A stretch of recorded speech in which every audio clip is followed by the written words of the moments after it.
오늘 요한계시록 강의 17째 시간입니다. 지난주, 지지난주에는 종료주일, 부활주일 이렇게 설교를 다른 거 했고 이제 다시 요한계시록 강의를 합니다. 우리 그 전에 7째 봉인을 띨 때 첫 번째 봉인, 두 번째 봉인을 띄는 것까지 했습니다. 우리 잠시만 좀 정리하고 그 다음에 세 번째부터 6째 봉인까지 좀 말씀을 나누기 원합니다. 첫 번째 봉인을 뗄 때 흰말을 타고 나타나는 자가 있었는데 그리스도와 같은 모습이었지만 사실은 하나님의 백성들을 대적하는 그런 활을 들고 나왔다 그랬죠. 하나님의 백성들의 무기는 활이 아니라 칼이라 그랬습니다. 성령의 검. 그래서 이것은 적 그리스도라고 했죠. 적 그리스도가 마지막 때, 우리는 지금 언제를 살아요? 마지막 날이 아니라 마지막 때를 살고 있습니다. 말세를 살고 있습니다. 말세라고 하는 것은 예수님께서 오신 다음에 승천하시고 다시 오실 때까지의 기간을 말세라고 했죠. 우리는 이 마지막 때를 사는데 이 마지막 때에 첫 번째로 계속해서 끊임없이 일어나는 것은 적 그리스도라고 했습니다. 그래서 성도들에게 있어서 가장 큰 싸움은 무엇인가? 진리 싸움이라고 했습니다. 그리고 두 번째 봉인을 뗄 때 불빛의 말, 붉은색의 말이 나왔는데 그 위에 탄 사람은 큰 칼을 가지고 이 땅에서 사람들이 서로 미워하게 만들고 싸우게 만들었다 그랬죠. 그래서 전쟁을 일으키는 그런 일들이 이 땅 가운데 일어난다 말씀했습니다. 그래서 진리를 지키려고 하다가 잘못하여서 에베소 교회처럼 첫 사랑을 잃어버리는 그런 우를 범하지 말라, 이러한 말씀을 전했죠. 그래서 지난번에 결론처럼 말씀드린 것이 있습니다. 진리는 무엇으로 지켜야 한다? 사랑으로. 네, 한번 따라해 보실래요? 진리는 사랑으로 지켜져야 한다. 아멘. 자, 오늘은 세 번째부터 6번째 봉인을 뗄 때 일어나는 심판에 대해서 나누고자 합니다. 좀 많죠? 그래서 좀 간단하게 이렇게 하겠습니다. 오늘은 그냥 이런 게 있구나, 너무 큰 은혜 받으려고 하지 마시고요. 피곤하면 주무세요. 세 번째부터 6번째까지 무슨 일이 일어나는가, 이것이 지금 일어나고 있는 일들이니까 좀 이렇게 들어보시면 좋을 것 같아요.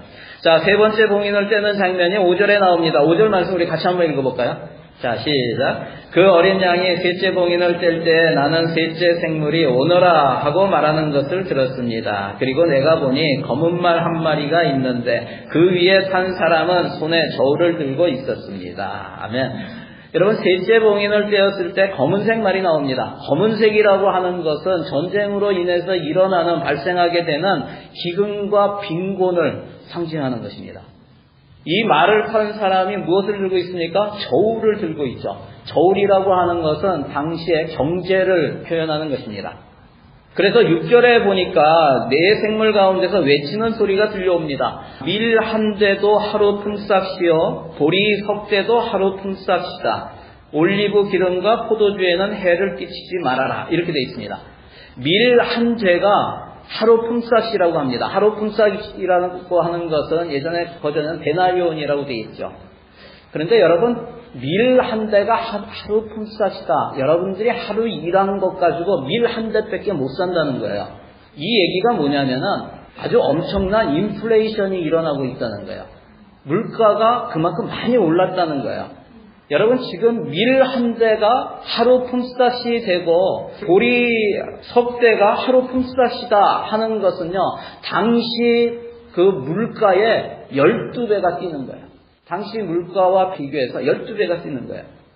무슨 얘기냐면 좀 쉽게 좀 표현하면은 제가 계산을 해봤어요.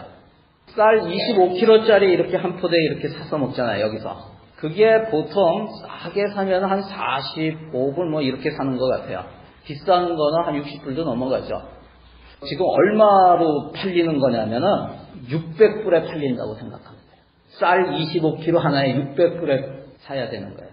우유 2리터짜리 한 통에 45불. 지금 이런 엄청난 인플레이션이 일어나고 있다는 거예요. 좀 실감이 되죠? 그런데 여기에 보면 올리브 기름과 포도주에는 영향이 없게 하라고 합니다. 여러분, 당시에 올리브 기름과 포도주는 웬만한 가뭄에도 견뎌내는 작물입니다.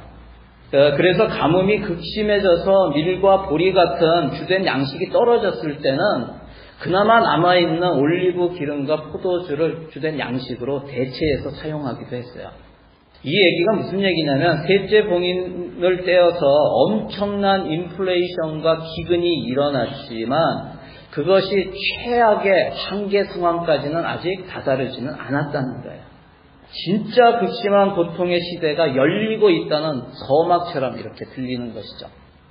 역사적으로 볼 때 지금 계속해서 이런 인플레이션이 계속 일어나고 있죠. 미국에서는 1930년대 끔찍한 경제 대공황을 겪습니다. 우리나라도 겪었죠. 1990년대 말에 IMF가 터졌죠. 제가 남섬에서 사업을 하고 있을 때예요. 그러면서 사업을 이렇게 넘겨줬는데 IMF가 터지는 바람에 제가 돈을 못 받았어요. 그래서 나눠서 받았어요. 나눠서. 다른 사업 하려고 다 주문을 한국에다가 해놨는데 돈이 한꺼번에 안 들어오니까 사업을 못하게 됐죠. 그러는 과정에서 아무튼 제가 예수를 믿었어요. 마지막 날이 가까울수록 우리가 전혀 예측하지 못했던 극심한 불경기와 경제 위기가 때와 장소를 가리지 않고 이제 터지게 되는 거예요. 이번 달에 지금 시작했죠. 새로 시작한 유니세프 지금 뉴질랜드에서 시작한 캠페인이 있습니다. 아시나요? Skip to Save Lives라고 하는 그 캠페인을 지금 벌이고 있어요. 이 캠페인은 뭐냐면 스킵이 뭘 스킵하는 거냐면 스킵 어 커피예요. 커피를 한 잔 줄여서 생명을 살리지 하는 거예요. 커피 한 잔 값 4불이면은 지금 이건 아프리카를 돕는 거거든요. 아프리카에 있는 아동들의 7끼 식사를 제공할 수 있대요. 지금 동아프리카에는요, 식량 위기가 심각해져서 지금 유엔에서 제2차 세계대전 이후로 인류 최악의 재앙이라고 표현할 정도로 심각합니다. 특별히 남수단, 예멘, 소말리아, 나이지리아 이 4개 국가에서 지금 어린이 140만 명을 포함해서 2천만 명이 먹을 것이 없어서 목숨이 위태롭다고 합니다. 2011년에도 사실 그런 일이 있었죠. 소말리아에서 5살 미만 어린이가 13만 3천 명이 죽었어요. 전체적으로 보면 26만 명이 죽었어요. 그 기아로. 그런데 그때보다 지금이 더 심각하다고 합니다. 그래서 유니세프에서 이런 캠페인을 지금 벌이고 있어요.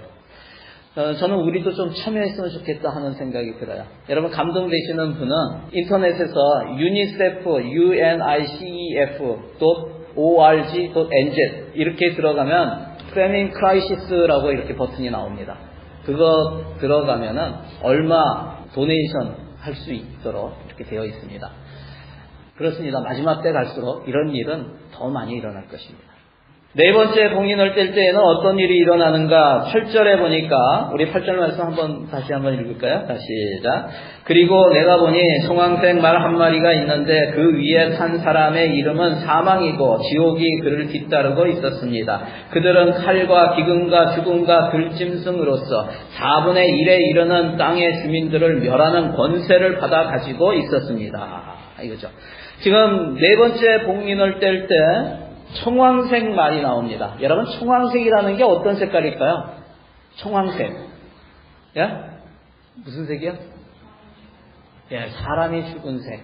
그렇습니다. 그래서 여기에 탄 사람의 이름이 사망이라고 되어 있죠. 여러분 사람이 죽으면은 처음에는 체온이 떨어지고 그리고 얼굴이 창백해지죠. 그러다가 혈액 심화가 일어나면 밑으로 쭉 모이게 되면은 그때부터 이제 색깔이 변하기 시작하죠. 거기에서 이산화탄소가 이렇게 결합이 되면서 이게 너무 축축하게 변해요. 이게 시체 색깔이죠. 많이 보셨나요? 네. 저는 좀 그래도 많이 본 것 같아요. 시신이 딱딱해지고 이렇게 만져보면 딱딱해지고 조금 지나면은요 이게 색깔이 그래서 화장을 하잖아요. 화장을. 이 청황색은 그래서 공포와 죽음을 의미하는 색깔입니다. 여기 보면 칼과 기근과 들짐승이 나오는데 칼은 전쟁이겠죠. 기근은 굶주림이고 그리고 특별히 여기에 보면 들짐승이 나옵니다. 여러분 들짐승에 의해서 전염병이 퍼지죠. 그래서 역사적으로 볼 때도 중세기에 들쥐에 의해서 유럽에 패스트가 퍼져나갔죠. 거의 1억 명이 죽었어요. 1억 명이. 엄청나죠. 요즘도 에이즈, 메르스, 사스, 조류독감 이런 것들이 나오죠. 예전에는 없던 것들이 막 나옵니다. 그런데 이것의 원인이 어디에서부터 나온다 그래요? 원숭이 이렇게도 나오고 이 들짐승에서 다 나와요. 그러면서 이런 인류의 생명을 위협하고 있습니다.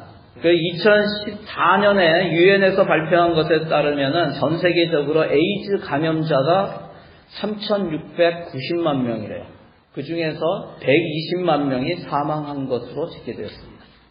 이 청황색 말이 가져오는 죽음의 재앙이 오늘 말씀해 보면은 땅의 4분의 1을 덮는다 그래요.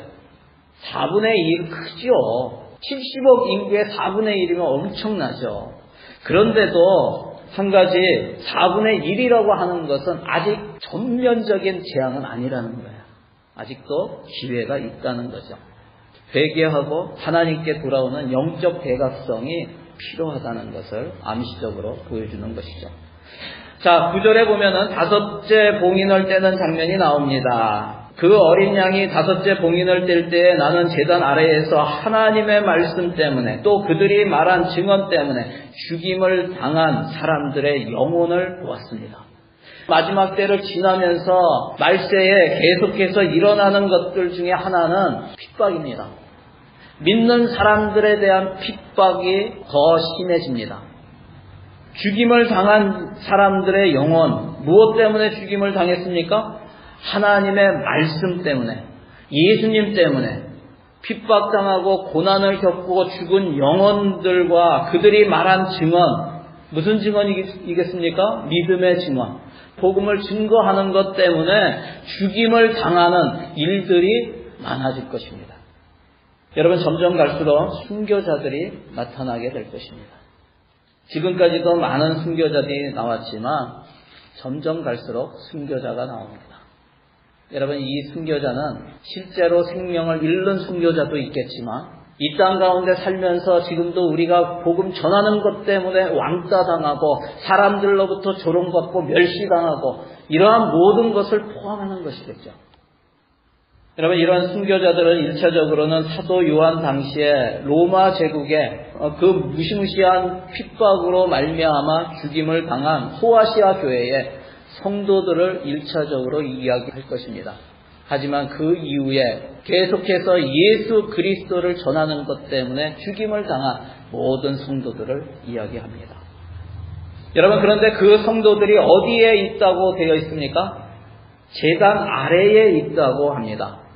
여러분, 이 제단은 지금 사도 요한이 보는 것은 지금 하늘 위의 제단을 보는 거예요. 그런데 그 제단 아래에 죽임을 당한 성도들이 거기에서 하나님 앞에 기도를 드리고 있어요. 이게 무슨 뜻입니까? 여러분, 그들이 예수님 때문에 복음을 증거하다가 죽임을 당한 것이 아무 의미 없는 죽음이 아니라 이것은 하나님께 드려진 제사로 하나님께서 받으셨다는 그런 의미를 가지고 있습니다. 여러분, 저와 여러분이 예수님 때문에 당하는 핍박, 예수님 때문에 당하는 왕따, 여러분 너무 그것 때문에 슬퍼하지 마시기 바랍니다. 하나님께서 기뻐하십니다. 하나님께서 받으십니다. 10절에 보면은 그 영혼들이 큰 소리로 부르짖고 있습니다. 거룩하시고 참되신 지배자님, 우리가 얼마나 더 오래 기다려야 지배자님께서 땅 위에 사는 자들을 심판하시어 우리가 흘린 피의 원한을 풀어주시겠습니까? 여러분, 이것은 순교자들의 기도이죠. 요한계시록을 잘 보면 이 땅에 임하는 여러 가지 재앙들과 심판은요, 성도들의 부르짖음에 대한 하나님의 응답이다라는 생각을 하게 됩니다.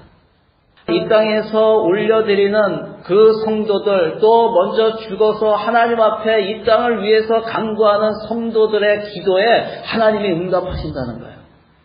여러분, 하나님께서 역사하십니다. 여러분, 기도하시기 바랍니다. 이 땅을 위해서, 이 땅의 영혼들을 위해서, 또 영적 전쟁을 위해서 여러분 기도하시기 바랍니다. 하나님께서 들어서 응답하십니다. 그렇게 죽임을 당한 성도들은 흰 두루마기를 받는다고 되어 있습니다. 흰 두루마기는 거룩과 승리와 존귀함을 상징하고 있습니다.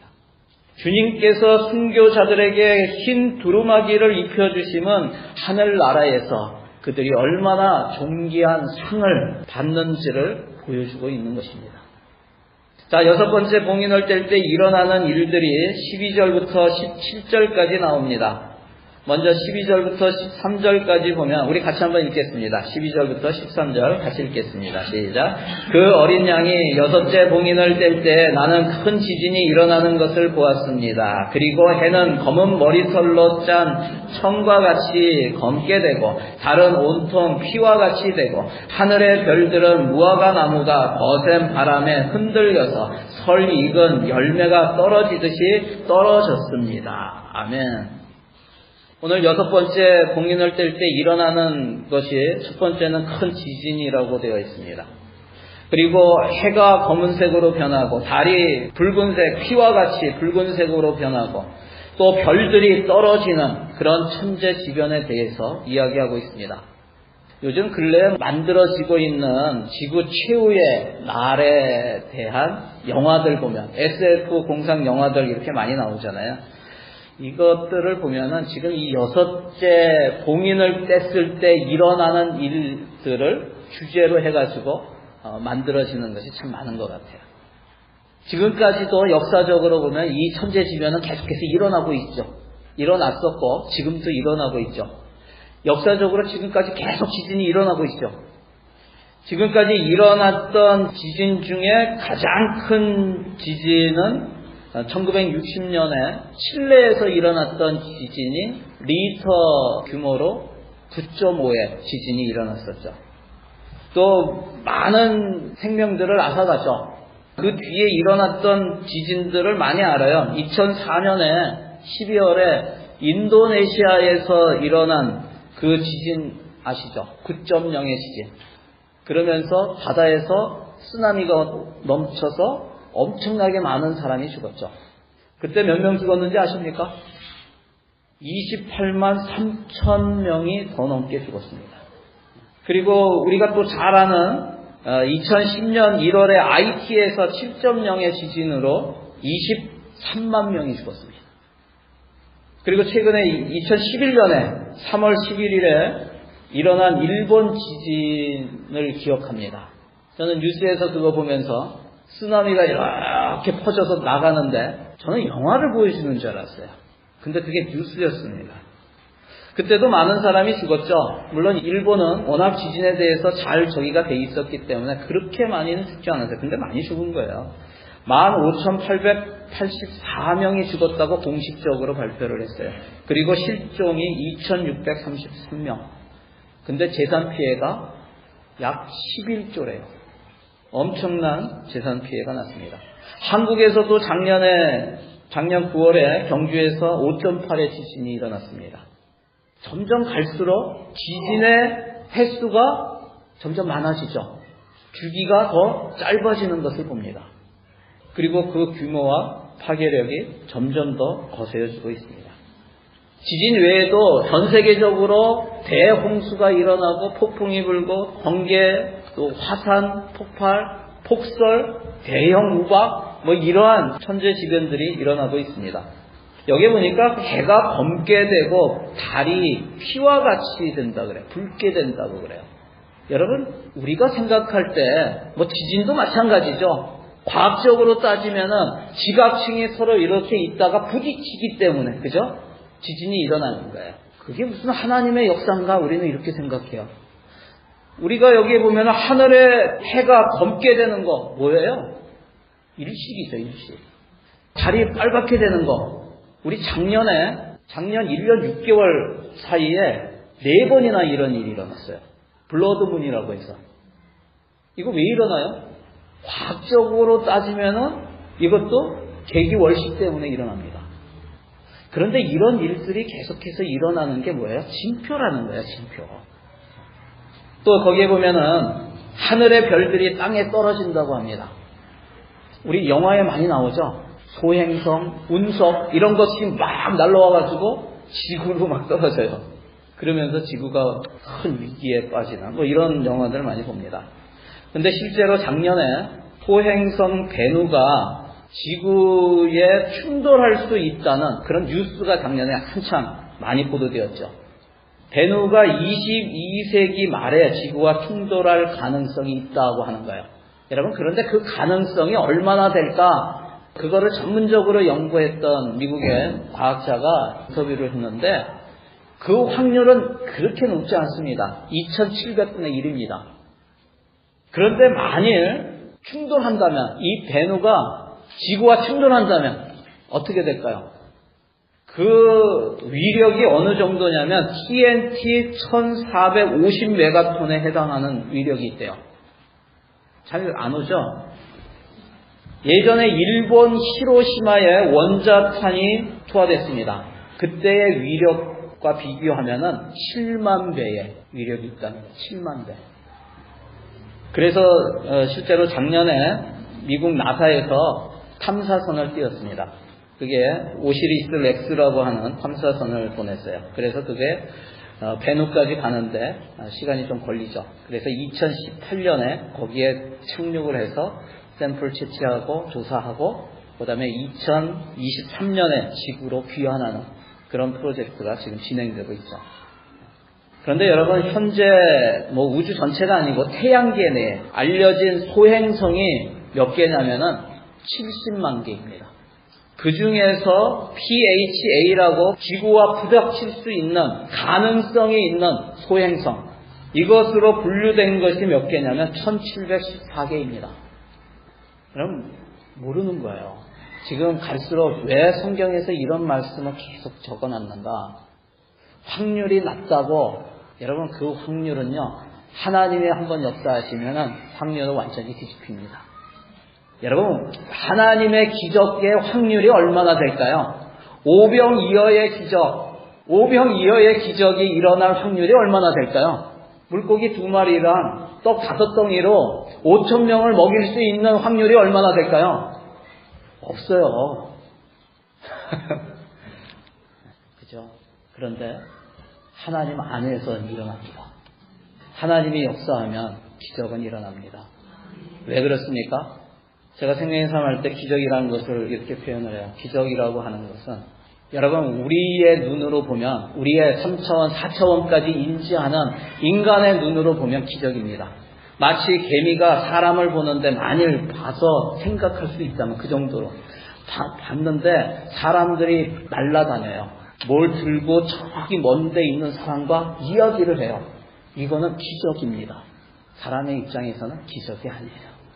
우리가 생각할 때 기적은 하나님의 입장에서 보면 기적이 아닙니다. 지금 일어날 확률이 없는 일들을 지금 성경에서 얘기하고 있습니다. 그러나 확률이 낮더라도 하나님께서 말씀해 주신 것은 이루십니다. 여러분, 이것이 마지막 때에 일어날 일들이라고 주님께서 말씀하고 있는 거예요. 그런데 여기 15절에 보면은 이런 우주적인 대격변이 일어날 때 땅의 왕들과 고관들과 장군들과 부자들과 세도가들과 노예들과 자유인들이 두려워 떠는 모습이 나와 있습니다. 그런데 여러분, 여기에 보면은 이 사람들이 무엇을 두려워해서 떨고 있습니까? 거기 뭐라고 되어 있어요? 천재지변보다 그 산이 무너져 내려서 어디에 덮이라고요? 차라리 우리한테 덮였으면 좋겠다는 거예요. 천재지변을 두려워하는 게 아니에요. 자신들한테 덮여서 그 보좌에 앉으신 분의 얼굴과 어린 양의 진노로부터 자신을 숨겨달라고 하고 있어요. 여러분, 그렇습니다. 그들이 두려워하는 것은 천재지변이 아닙니다.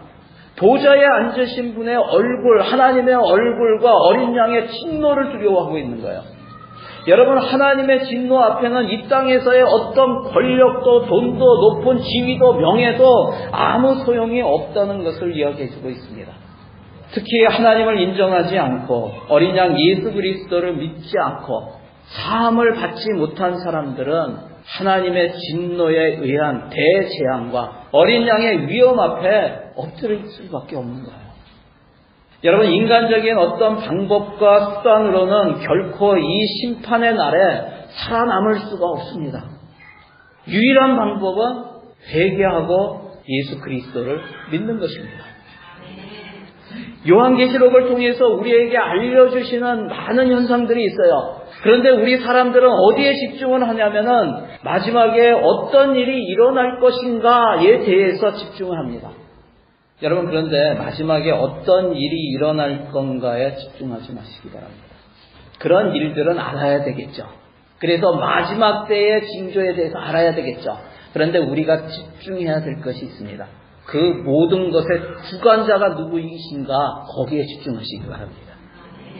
전쟁이 일어나고 기근이 일어나고 천재지변이 일어나고 이런 많은 일들이 일어나지만 그것의 주관자는 그 봉인을 떼시는 어린 양 예수 그리스도라는 거예요. 여러분, 그렇습니다. 이 땅의 사람들의 마지막 운명은 어디에 달려 있습니까? 어린 양 예수 그리스도를 구주로 영접했느냐 안 했느냐, 여기에 따라서 결정된다는 거예요. 심판과 구원의 유일한 촉도는 어린 양 예수 그리스도, 그분의 십자가 보혈을 통과했느냐 안 했느냐, 부활의 주님을 믿느냐 안 믿느냐에 따라서 달라진다는 거예요.